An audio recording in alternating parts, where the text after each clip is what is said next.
चलो कॉकरोच शुरू करते हैं हम लोग। तो सुनो, मैट्रिक वाला बच्चा सब है तुम लोग, इस बार एग्जाम देगा सच्ची में। तो ज्योग्राफी का जैसे हम लोग क्लास कर रहे थे, हाँ, तो सबसे पहले ज्योग्राफी में हमने क्या किया, पहला चैप्टर का बढ़िया से वीडियो बनाया, उसमें पूरा संसाधन को बढ़िया से पढ़ाया। ठीक। दूसरा में हमने क्या किया, दूसरे वीडियो में वन लाइनर के थ्रू हमने एक एक इम्पोर्टेंट चीज़ों को शॉर्ट लिस्ट कर दिया। पहला वीडियो में पूरा बड़ा करके बताया, दूसरा में शॉर्ट लिस्ट किया, तीसरा वीडियो में उसी चैप्टर का 50 ऑब्जेक्टिव पर हम लोग डिस्कशन किए थे। ठीक, क्लियर हो गया वहां तक। अब आज उस चैप्टर का यह लास्ट वीडियो होगा जिसमें हम लोग, हाँ, लघु उत्तरीय और दीर्घ उत्तरीय यानी शॉर्ट क्वेश्चन और लॉन्ग क्वेश्चन को भी आज हम लोग बना ही लेते हैं। हाँ, और फिर अब कल या परसों हो सकता है इस चैप्टर का पूरा टेस्ट हो जाए, तो पहला चैप्टर जो कि संसाधन है वो हो जाएगा। क्लियर है? चलिए शुरू करते हैं। ठीक है, हाँ, चलो चलो चलो चलो देखते हैं कहाँ से। चलिए गुरुजी लोग जो सब ऑनलाइन है वो भी सुने, जो ऑफलाइन है वो तो सुन ही रहे हैं। चलिए पहला क्वेश्चन जो हम लोग शुरू करेंगे, पार्ट 1 में हम लोगों ने क्या किया है, एक चैप्टर से 10 लघु उत्तरीय क्वेश्चन को सेलेक्ट किए हैं। अब देखते हैं कि इस बार बिहार बोर्ड में इस 10 शॉर्ट क्वेश्चंस में से कितना क्वेश्चन आप लोगों के काम आता है, और मैक्सिमम क्वेश्चन आप लोग अब बना सकते हैं, बन जाएगा। जैसे पहला क्वेश्चन क्या है, संसाधन किसे कहते हैं, बन जाएगा, नहीं बनेगा? अब लिखने का तरीका देखना है। अगर आप सेम टू सेम इस तरह से एग्जाम में लिख के आ जाते हैं तो आपको नंबर मिलेगा ही मिलेगा। ठीक है, चलिए पहला क्वेश्चन क्या है, संसाधन किसे कहते हैं? पर्यावरण में उपलब्ध वे सभी वस्तुएं जो मानवीय आवश्यकताओं की पूर्ति करती है, जिन्हें बनाने के लिए तकनीक या प्रौद्योगिकी उपलब्ध है और जिनका उपयोग सांस्कृतिक रूप से मान्य है, संसाधन कहलाती है। ज्यादा टफ डिफिनेशन नहीं है, भारी नहीं है, इजी है। ठीक, जैसे उदाहरण में ले लेंगे जल, भूमि, खनिज, वन, सौर ऊर्जा आदि। पहला क्वेश्चन क्लियर मुस्कान बाबू, संसाधन किसे कहते हैं, ये अब आप आराम से बना सकते हैं। दूसरा क्वेश्चन में आते हैं, संसाधन होते नहीं बनते हैं। ठीक, हम लोग जो क्लास में पढ़ते हैं, पढ़ने का तरीका कुछ अलग होता है। ठीक, जैसे यह कथन किसका है, संसाधन होते नहीं बनते हैं, बताओ तो, जिमरमैन का, याद है। अब इसको प्रश्न के रूप में ले लिया गया है और इसको बताना है क्या कि संसाधन होते नहीं बनते हैं, इस कथन की स्पष्ट व्याख्या करें। तो आप लोग तो मैट्रिक के बच्चे हैं और आप लोगों को पता होगा TRE 4 निकल गया है वैकेंसी टीचर वाले, और इस बार जो टीचर बनेंगे उनको PT भी देना है और मेंस भी देना है। तो मेंस लिखने वाले जो भी अभ्यर्थी है, शिक्षक अभ्यर्थी, वो भी इस वीडियो के थ्रू लाभ उठा सकते हैं। तो आइए हम लोग देखते हैं क्वेश्चन को, संसाधन होते नहीं बनते हैं, इस कथन की स्पष्ट व्याख्या करें। कैसे लिखेंगे, तो प्रसिद्ध भूगोलवेत्ता जिमरमैन के इस कथन का अर्थ है कि प्रकृति में मौजूद वस्तुएं स्वतः संसाधन नहीं होती है, होती है नहीं होती है। जब मनुष्य अपनी बुद्धि, ज्ञान, कौशल और तकनीक का प्रयोग करके प्रकृति में उपलब्ध वस्तुओं को अपनी आवश्यकता के अनुकूल बनाता है, तब वे वस्तुएं संसाधन का रूप ले लेती है। क्लियर हो गया? कोई दिक्कत नहीं होना चाहिए। चलिए तीसरे क्वेश्चन पर हम लोग जाते हैं। तीसरा क्वेश्चन है, उत्पत्ति के आधार पर संसाधन कितने प्रकार के होते हैं? सो उदाहरण लिखे, उदाहरण के साथ लिखे। उसे बन जाएगा। अब कल टेस्ट होगा खाली शॉर्ट और लॉन्ग का। पायल बोलो, दे देगा? लिखा हुआ है, समझाया हुआ है, नोट्स मिला हुआ है, एक बार पढ़ना है और इसको बनाना है। ठीक है? चलिए, उत्पत्ति के आधार पर संसाधन के कितने प्रकार? 2 प्रकार। कौन सा? जैव संसाधन, पहले से पढ़ा हुआ है, कई बार रिपीट हो गया है। अब आप आजीज हो जाएंगे, हो सर छोड़ दीजिए, अब संसाधन से मन भर गया, लग रहा होगा ऐसा। चलिए आज छोड़ ही देंगे, आज के बाद संसाधन का जिक्र नहीं होगा। देख लो भैया, ये एएसजी कैंपस का जादू है कि एक चैप्टर को इतना बार पढ़ाया गया है, क्या रे बख्तावर, कि बच्चा सब अब चैप्टर का नाम सुन के तो भाग जाता है कि सर अब नहीं पढ़ेंगे, अब सब चीज उसमें याद हो गया है ना। 2 प्रकार के संसाधन है, किस आधार पर? उत्पत्ति के आधार पर। पहला जैव यानी बायोटिक, जिनमें जीवन व्याप्त होता है, जैसे मनुष्य, वनस्पति, प्राणी जात इत्यादि, मछली। क्लियर? और जैव संसाधन ए बायोटिक रिसोर्सेस कौन होगा? जो निर्जीव वस्तुओं से बने होते हैं, जैसे चट्टाने, धातुएं, हवा, जल। क्लियर है? अगला क्वेश्चन चेक करें। आ जाओ, मैट्रिक में इस बार देखते हैं कितना नंबर आता है तुम लोगों को। समाप्यता यानी पुनः पूर्ति के आधार पर संसाधनों का वर्गीकरण करें। ये सब क्वेश्चन टेस्ट में इतना दे दिए हैं कि अब याद हो गया है। ठीक, समाप्यता के आधार पर संसाधन 2 प्रकार के होते हैं। पहला नवीकरणीय संसाधन। नवीकरणीय संसाधन क्या है? जिन्हें भौतिक, रासायनिक, यांत्रिक प्रक्रियाओं द्वारा पुनः प्राप्त किया जा सकता है, वो संसाधन नवीकरणीय संसाधन है। जैसे सौर ऊर्जा, पवन ऊर्जा, जल। और नवीकरणीय संसाधन जिनका निर्माण एक लंबे भूवैज्ञानिक अंतराल में होता है और उपयोग के बाद वो समाप्त हो जाता है, वो संसाधन अनवीकरणीय संसाधन कहलाते हैं। क्लियर? जैसे कोयला, पेट्रोलियम इत्यादि। ये क्वेश्चन भी खत्म। नेक्स्ट आ जाइए। रोक रोक रोक रोक रोक 5वां नंबर का क्वेश्चन, यानी हम लोग 4 क्वेश्चन डिस्कशन कर लिए। 5वां, सतत पोषणीय विकास, सस्टेनेबल डेवलपमेंट से आप क्या समझते हैं? खुशी, कुछ समझते हैं? पायल, न समझते? समझते हैं क्या? आइए।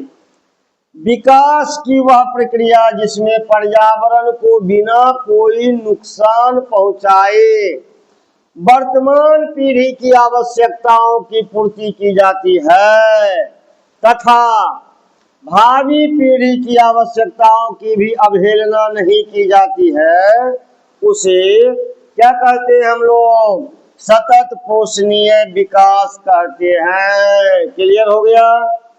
इसमें एक चीज जो है आप मेंशन कर सकते हैं कि सतत पोषणीय विकास की अवधारणा कहां से आई।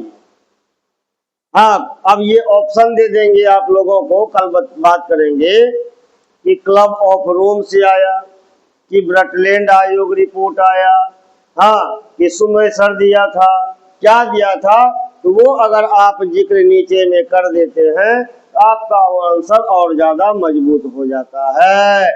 6ठा नंबर का क्वेश्चन, स्वामित्व के आधार पर राष्ट्रीय और अंतर्राष्ट्रीय संसाधन में अंतर स्पष्ट करें। क्या अंतर है? तो राष्ट्रीय संसाधन क्या है? देश की कानूनी सीमा के भीतर पाए जाने वाले सभी संसाधन तथा समुद्री तट से 200 किलोमीटर तक का क्षेत्र राष्ट्रीय संसाधन कहलाता है। ठीक। अंतर्राष्ट्रीय संसाधन तट रेखा से 200 किलोमीटर से दूर खुले महासागरीय संसाधनों पर अंतर्राष्ट्रीय संस्थाओं का नियंत्रण होता है, जिस पर किसी एक देश का अधिकार नहीं होता। तो राष्ट्रीय और अंतर्राष्ट्रीय संसाधन में भी अंतर हो गया। अब आ जाओ संभाव्य संसाधन और संचित कोष संसाधन में क्या अंतर है। तो संभाव्य संसाधन क्या है? वे संसाधन जो किसी क्षेत्र में विद्यमान है यानी मौजूद हैं, परंतु उपयुक्त तकनीक या योजना के अभाव में अभी उनका सही उपयोग नहीं हुआ है, वो संसाधन क्या कहलाएगा? संभाव्य। जैसे गुजरात और राजस्थान में सौर और पवन ऊर्जा। संचित कोष संसाधन यह भंडार का ही हिस्सा है। संचित कोष संसाधन किसका हिस्सा है? भंडार का, जिसे उपलब्ध तकनीक की मदद से प्रयोग में लाया जा सकता है, परंतु इसका उपयोग भविष्य के लिए बचा कर रखा गया है, जैसे बांधों का जल। ओके, ठीक है। अब आते हैं 8वां क्वेश्चन कि संसाधन संरक्षण में महात्मा गांधी के क्या विचार थे।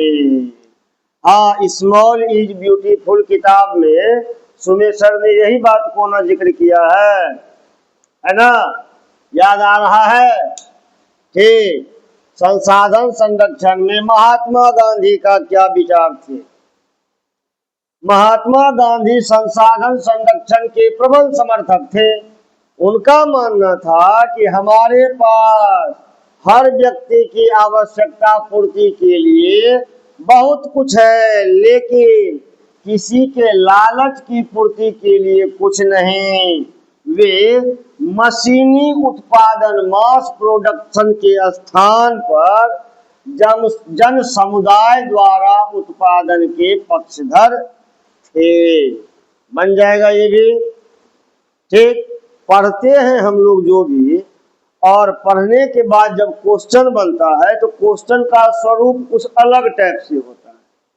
तो इसके थ्रू आप लोग वो चीजों को समझ जाएंगे कि कोई भी प्रश्न का उत्तर जो है हम कैसे, क्योंकि बिहार बोर्ड है, मैट्रिक है, ठीक, और ये आप लोगों का पहला बड़ा एग्जाम है ना लाइफ में।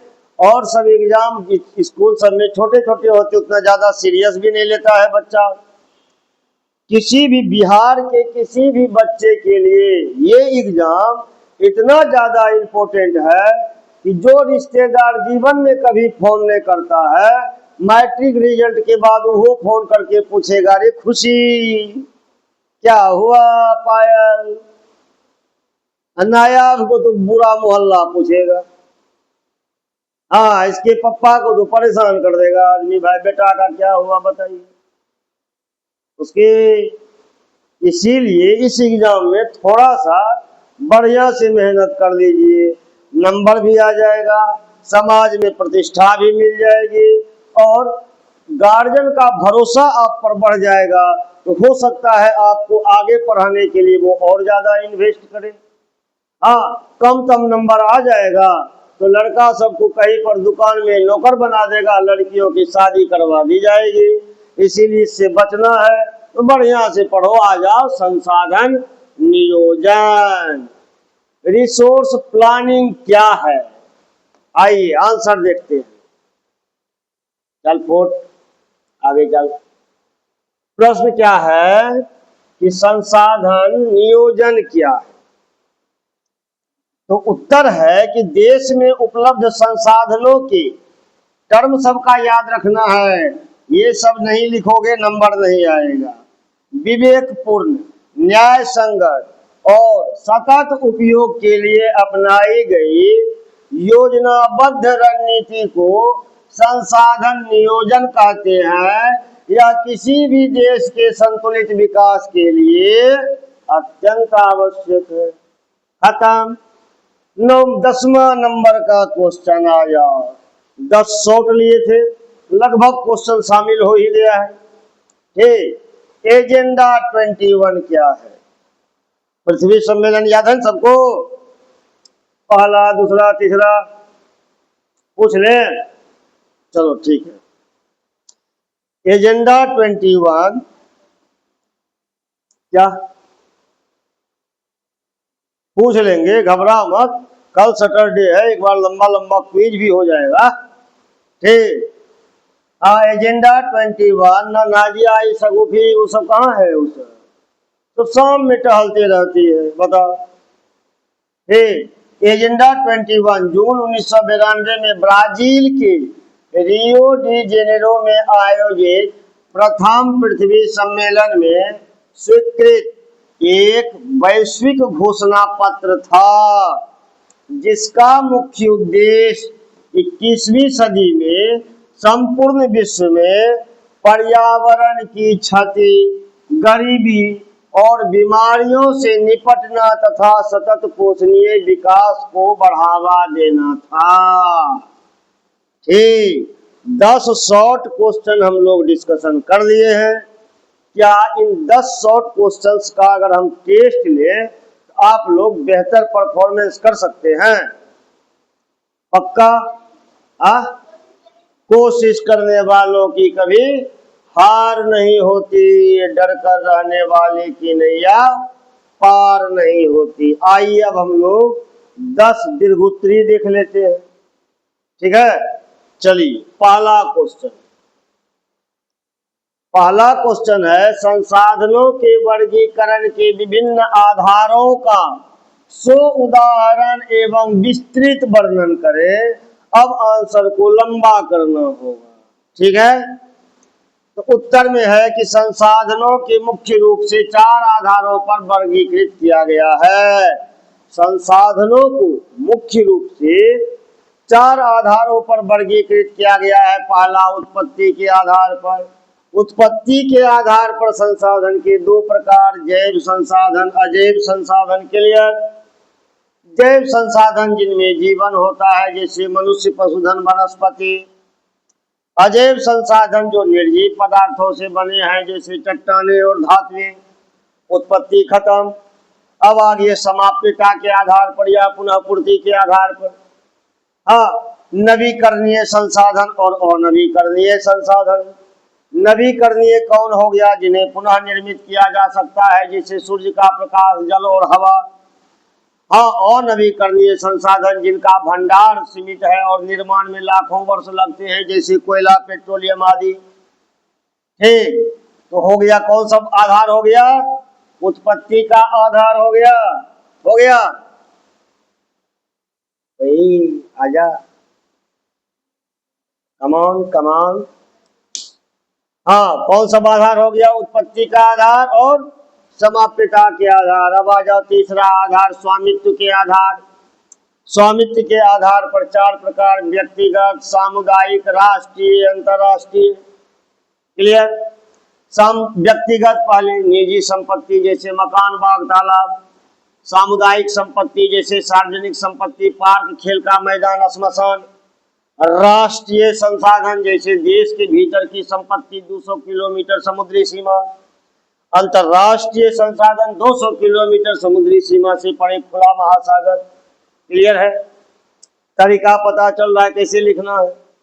ठीक है, अब आ जाओ विकास के आधार पर संभाव्य और असंभाव्य संसाधन। संभाव्य विकसित भंडार एवं संचित को संसाधन। सबका एक एक उदाहरण दे देना है, आंसर पैक हो गया। क्लियर? कोई दिक्कत? संसाधन पर दिक्कत नहीं ना है? बन गए तुम लोग संसाधन? वही तो पूछ रहा हूं कि आप लोग अब संसाधन बन गए, उपयोग में आ सकते हैं। तब आप लोगों का उपयोग हम टेस्ट में करेंगे। ठीक, तो उपयोग में आ गए, आप संसाधन हो गए। संसाधन नियोजन से क्या तात्पर्य है? भारत में संसाधन नियोजन के सोपानों यानी चरणों की चर्चा करें। आइए, संसाधन नियोजन पहले भी पढ़े हुए हैं। शॉर्ट क्वेश्चन में देश में उपलब्ध सीमित और असमान रूप से वितरित संसाधनों के विवेकपूर्ण और दीर्घकालिक उपयोग के लिए बनाई गई योजना को संसाधन नियोजन कहते हैं। जैसे भारत में संसाधन नियोजन के मुख्यतः 3 चरण में बांटा गया है। पहला, संसाधनों की पहचान और तालिका बनाना, जैसे देश के विभिन्न प्रदेशों में सर्वेक्षण कराना, मानचित्रण करना और संसाधनों के गुणों और मात्रा का मापन करके विस्तृत सूची तैयार करना। दूसरा स्टेप, दूसरा चरण, संसाधन विकास योजनाएं लागू करना। ठीक, इसमें क्या है? तो संसाधनों के सही दोहन के लिए उपयुक्त तकनीक, कौशल और संस्थागत ढांचा तैयार करना। 2 चरण के लिए। तीसरा चरण, राष्ट्रीय विकास योजनाओं के साथ उसका समन्वय होना चाहिए। संसाधन विकास की योजनाओं को देश की संपूर्ण राष्ट्रीय विकास योजनाओं के साथ जोड़ना और संतुलित विकास सुनिश्चित करना है। यही भारत में संसाधन नियोजन के प्रमुख 3 चरण हैं। ये भी क्लियर? डन। आगे आ जाओ। मानव संसाधन, हाँ, अभी जो मुस्कान कह रहे थे, सर हम लोग भी एक संसाधन हैं। बिल्कुल है मुस्कान। ठीक, आई क्या हो गया रे?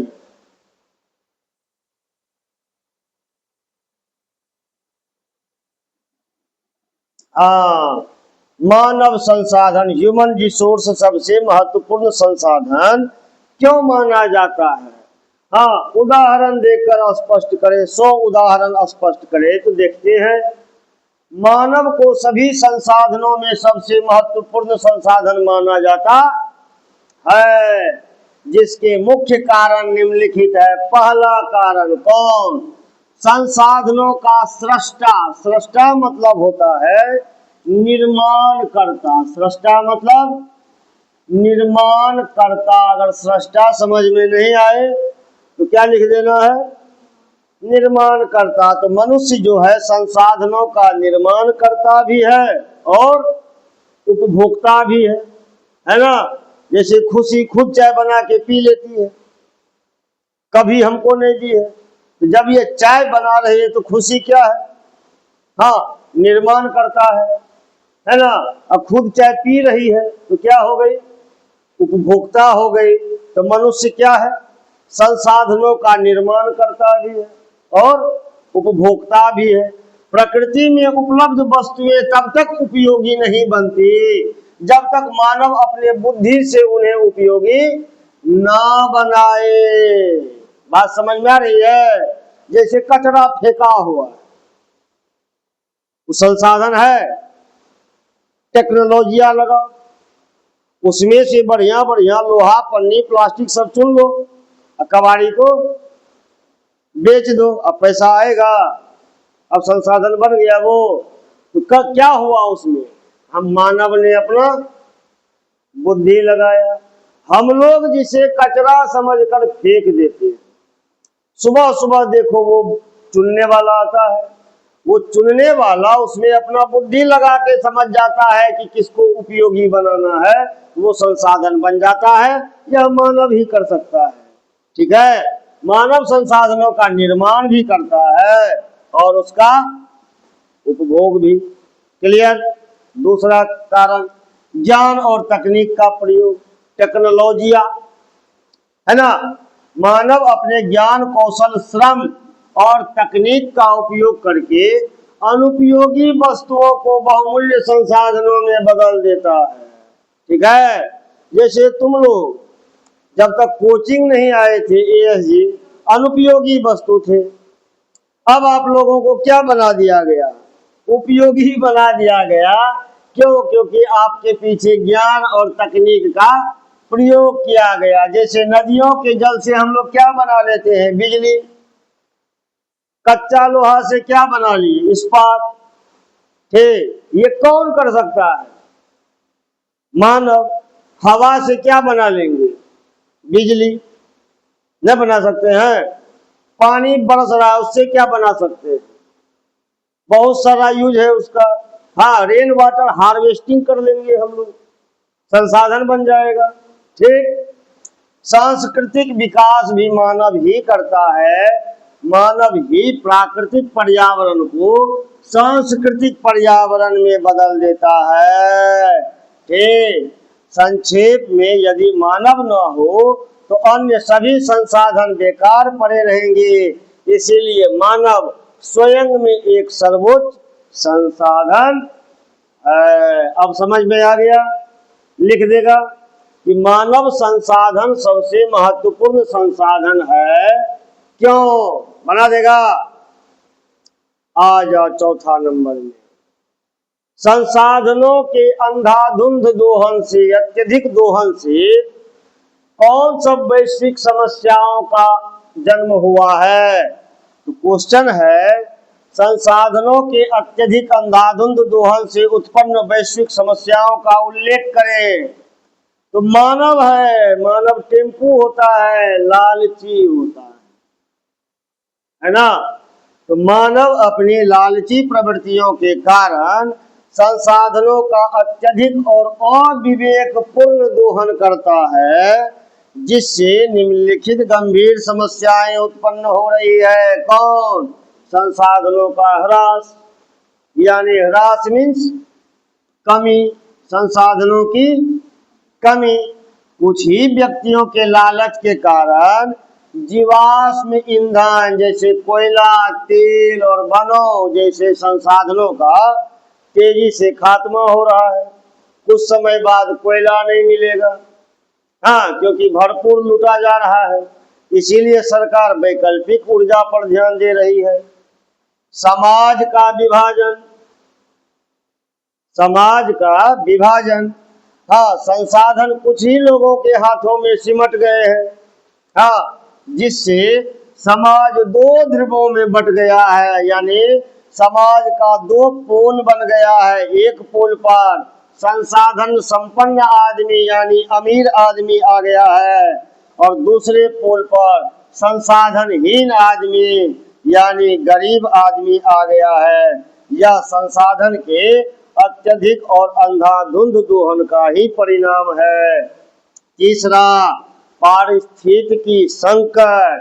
हाँ, संसाधनों के अत्यधिक दोहन से वैश्विक तापमान, ग्लोबल वार्मिंग, ओजोन परत का क्षरण और पर्यावरण प्रदूषण, भूमि क्षरण, भूमि का निम्नीकरण, याद आया?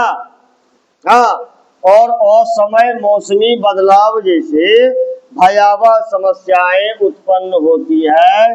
हाँ, बेवजह का बाढ़ आ जाएगा।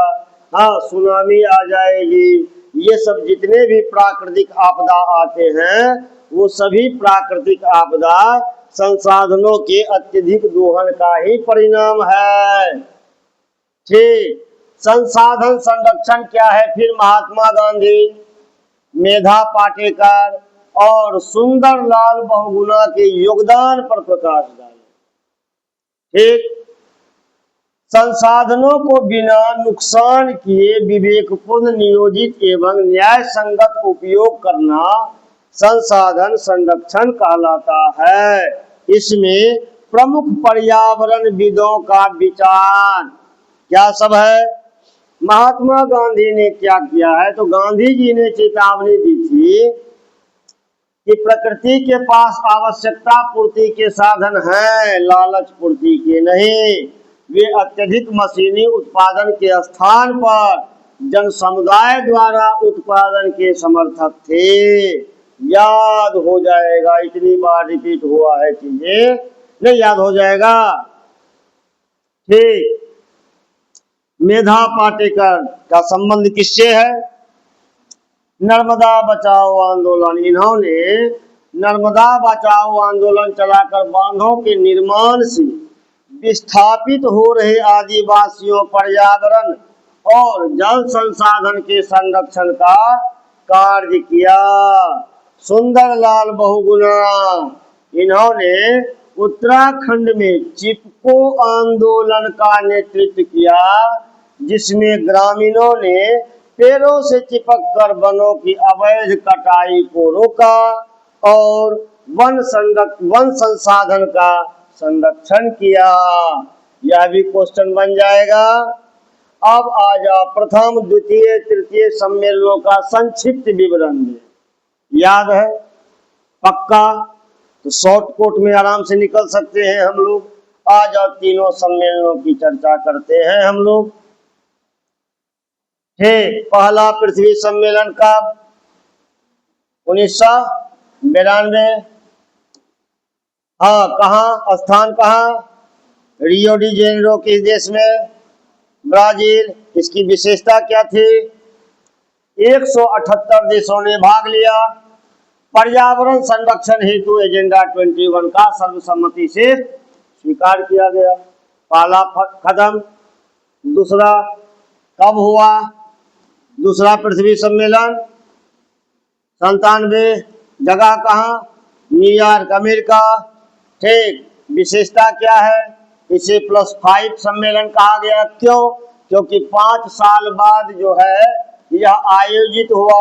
इसी में क्योटो प्रोटोकॉल पर चर्चा हुई। क्योटो कहाँ है? जल्दी बता। जापान में। तीसरा पृथ्वी सम्मेलन कहाँ हुआ? जोहान्सबर्ग। अब तो तुरंत याद हो जाता है। पहला दिन याद करो, गैलरी में हम थे, आलिया थे, सब थे, मैप के साथ याद कर रहे थे। पहला याद होता था तो दूसरा गया, तीसरा गया। अब क्लियर हो गया है? पक्का? ठीक। स्थान जोहान्सबर्ग, दक्षिण अफ्रीका। इसकी विशेषता क्या है? विश्व के विभिन्न देशों में सतत विकास और पर्यावरण रक्षा के लिए 125 धाराओं पर सहमति बनी। तीनों पृथ्वी सम्मेलन कंप्लीट। प्रॉब्लम होगा? नहीं होगा। अगला क्वेश्चन, ब्रटलैंड कमीशन। ब्रटलैंड कमीशन और क्लब ऑफ रोम। ठीक। 1968 में है। चलेगा? 1968 याद रहेगा ना? अब याद है? क्लब ऑफ रोम की स्थापना कब हुई? 68 में। अंतर्राष्ट्रीय स्तर पर सबसे पहले विवेकपूर्ण तरीके से संसाधन संरक्षण की वकालत क्लब ऑफ रोम ने की थी। इसने दुनिया का ध्यान इस ओर खींचा कि प्राकृतिक संसाधन सीमित है। क्लियर? ब्रटलैंड कमीशन कब आया? 87। ठीक। 87 में ब्रटलैंड आयोग ने हमारा साझा भविष्य, कई बार हम लोग पढ़ चुके हैं, आवर कॉमन फ्यूचर, हाँ, शीर्षक से एक रिपोर्ट प्रकाशित की। इसी रिपोर्ट में सतत पोषणीय विकास, जब भी सतत पोषणीय विकास का प्रश्न आए उसमें ब्रटलैंड कमीशन 1987 का नाम जरूर लिखना है। तब चेक जो करने वाले शिक्षक होंगे वहां पर, वो शिक्षक को समझ में आना चाहिए कि जिस बच्चे की कॉपी हम चेक कर रहे हैं वह बच्चा बढ़िया से और स्पष्ट रूप में आंसर को लिखा है, इसका नंबर हम क्यों करें। ठीक।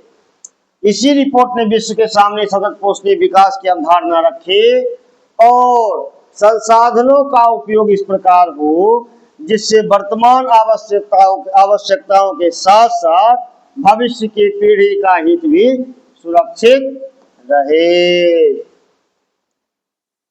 8वां क्वेश्चन क्या है? क्वेश्चन पहले देख लो। भारत में संसाधनों के असमान वितरण के मुख्य कारणों की 100 उदाहरण व्याख्या करें। आंसर आओ देखो क्या है। ठीक। भारत में संसाधनों का वितरण असमान है। बिल्कुल।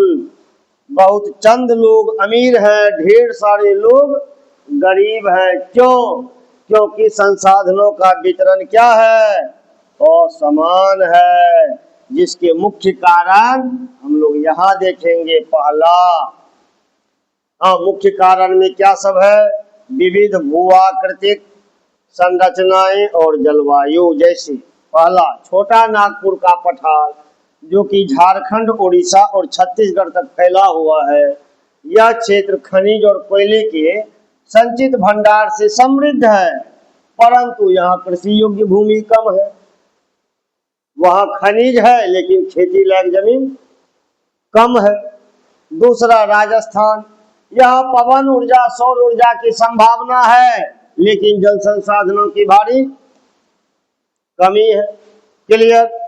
लद्दाख, लद्दाख में भी शीत मरुस्थल है, कोल्ड डिजर्ट।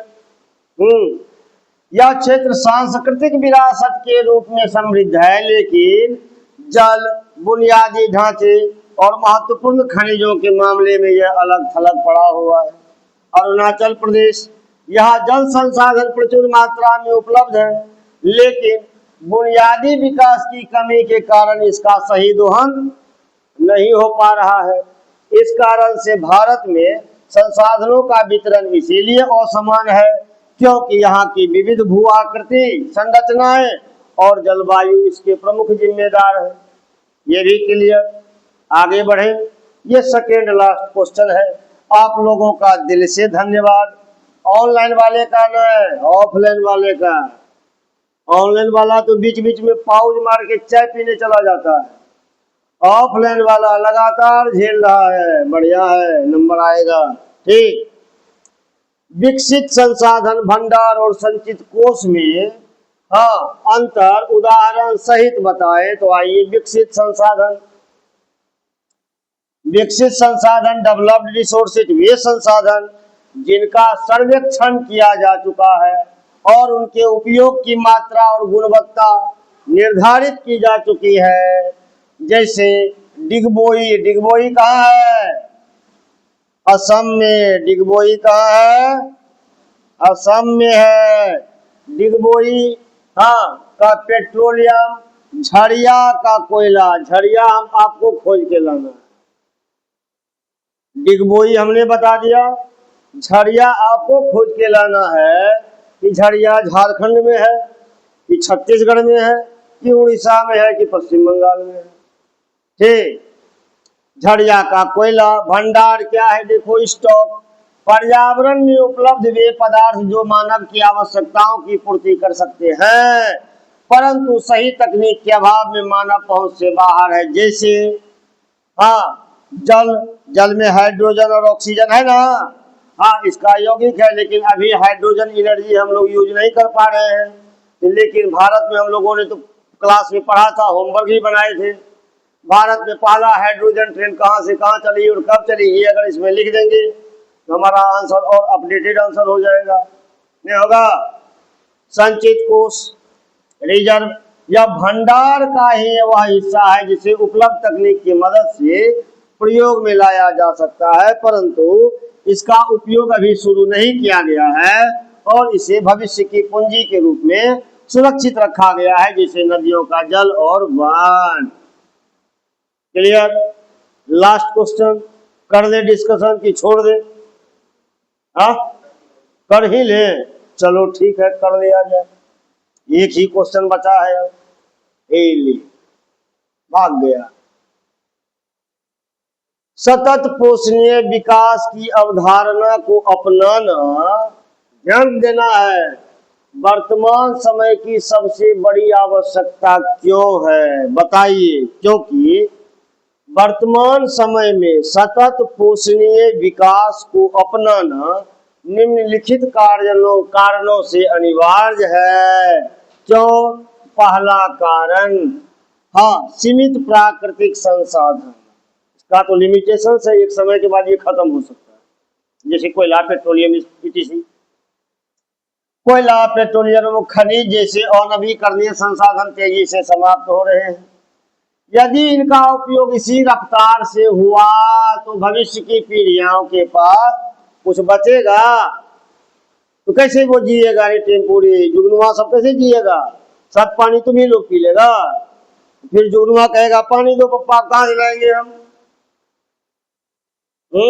दूसरा, पर्यावरण का क्षरण, अंधाधुंध दोहन से प्रदूषण, भूमंडलीय तापन और ओजोन परत का नुकसान बढ़ गया है। ये सब अगर हो गया, प्रदूषण से आदमी मर ही रहा है। देख रहे हो दिल्ली में बच्चा सांस नहीं ले पा रहा है। ग्लोबल वार्मिंग इतना है कि सारे आइस बर्फ जो है पिघल रहे हैं। जो कि तटीय देश हैं, जो कि समुद्र के किनारे स्थित देश हैं, वो सब डूब रहे हैं। जैसे कुछ दिन बाद बांग्लादेश आधा डूब जाएगा। हाँ, इंडोनेशिया की पुरानी राजधानी कहाँ है? जकार्ता है ना, डूब गया पानी में। क्यों? कि समुद्र का पानी चढ़ गया। ग्लोबल वार्मिंग के कारण बर्फ पिघला तो समुद्र का लेयर बढ़ेगा। समुद्र का लेयर बढ़ेगा तो समुद्र के तट के किनारे जो भी शहर है, देश है, वो क्या होगा? डूब जाएगा। ठीक, डूब गया। संतुलित विकास, वर्तमान आर्थिक प्रगति को बनाए रखने और साथ ही पर्यावरण को बचाए रखने के लिए सतत विकास ही एकमात्र रास्ता है। अतः पर्यावरण और मानव जीवन दोनों के अस्तित्व को सुरक्षित रखने के लिए सतत पोषणीय विकास को अपनाना आज की सबसे बड़ी आवश्यकता है। तो आज मेरे प्यारे टेम्पुओं, आज द एंड हो गया। संसाधन का 4 वीडियोज आपके पास में अवेलेबल है। फर्स्ट वीडियो आप जाइए, संसाधन पर पूरा का पूरा क्लास अवेलेबल है। दूसरा वीडियो जाइए, उस पूरे क्लास का 1 लाइनर इंपोर्टेंट नोट्स अवेलेबल है। तीसरा वीडियोज में जाइए, संसाधन चैप्टर का 50 ऑब्जेक्टिव आपके पास उपलब्ध है। चौथा वीडियो में जाइए, उसमें 10 शॉर्ट और 10 लॉन्ग क्वेश्चन है। इस 4 वीडियो में, एक चैप्टर का 4 वीडियो आपको बिहार बोर्ड के मैट्रिक एग्जाम का बादशाह बना देगा। जो नहीं किए हैं सब्सक्राइब कर लीजिए और बख्तावर थोड़ा सा आगे आइए। और आज इस संसाधन को अब समाप्त करते हैं। धन्यवाद।